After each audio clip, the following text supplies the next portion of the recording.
You are not barred from attaining greatness by heredity. No matter who or what your ancestors may have been, or how unlearned or lowly their station, the upward way is open for you. There is no such thing as inheriting a fixed mental position. No matter how small the mental capital we receive from our parents, it may be increased. No man is born incapable of growth.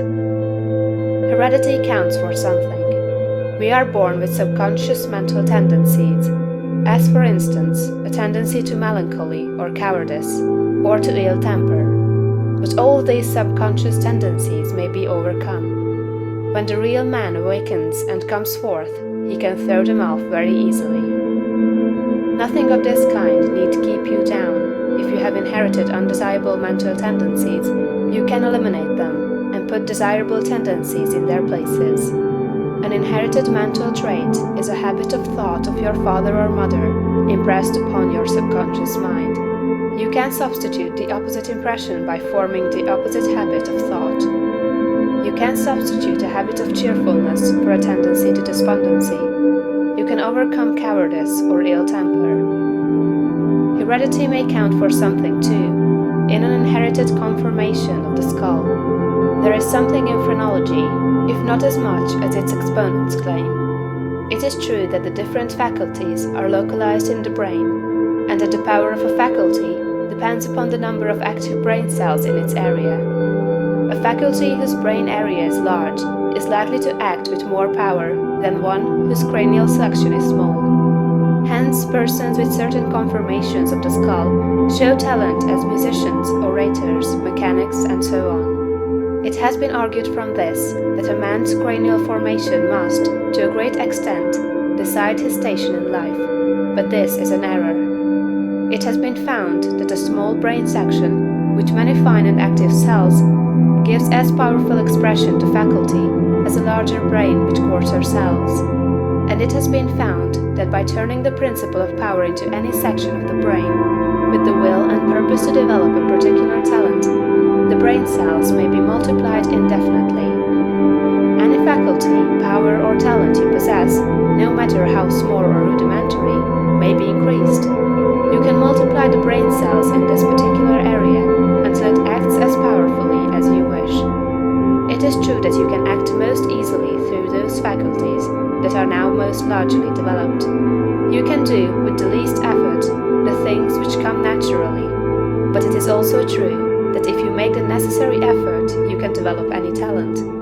You can do what you desire to do, and become what you want to be.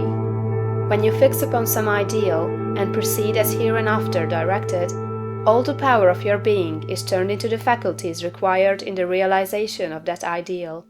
More blood and nerve force go to the corresponding sections of the brain, and the cells are quickened, increased, and multiplied in number.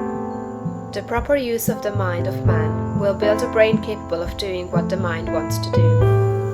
The brain does not make the man makes the brain.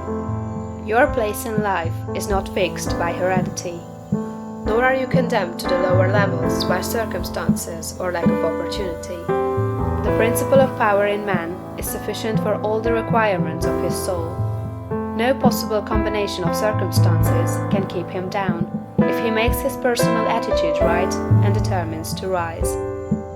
The power which formed man and purposed him for growth also controls the circumstances of society, industry, and government.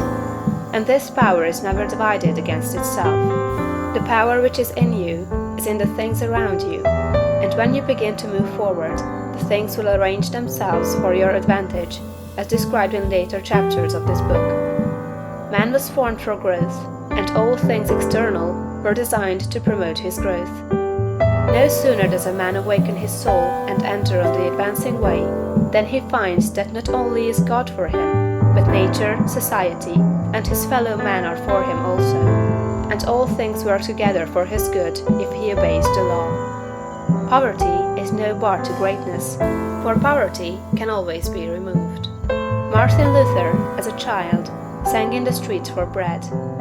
Linnaeus, the naturalist, had only $40 with which to educate himself. He mended his own shoes and often had to beg meals from his friends. Hugh Miller, a apprenticed to a stonemason, began to study geology in a quarry. George Stephenson, inventor of the locomotive engine, and one of the greatest of civil engineers, was a coal miner, working in a mine, when he awakened and began to think. James Watt was a sickly child, and was not strong enough to be sent to school. Abraham Lincoln was a poor boy.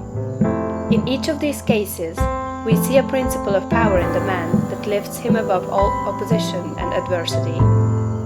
There is a principle of power in you. If you use it and apply it in a certain way, you can overcome all heredity, and master all circumstances and conditions, and become a great and powerful personality. End of chapter 2.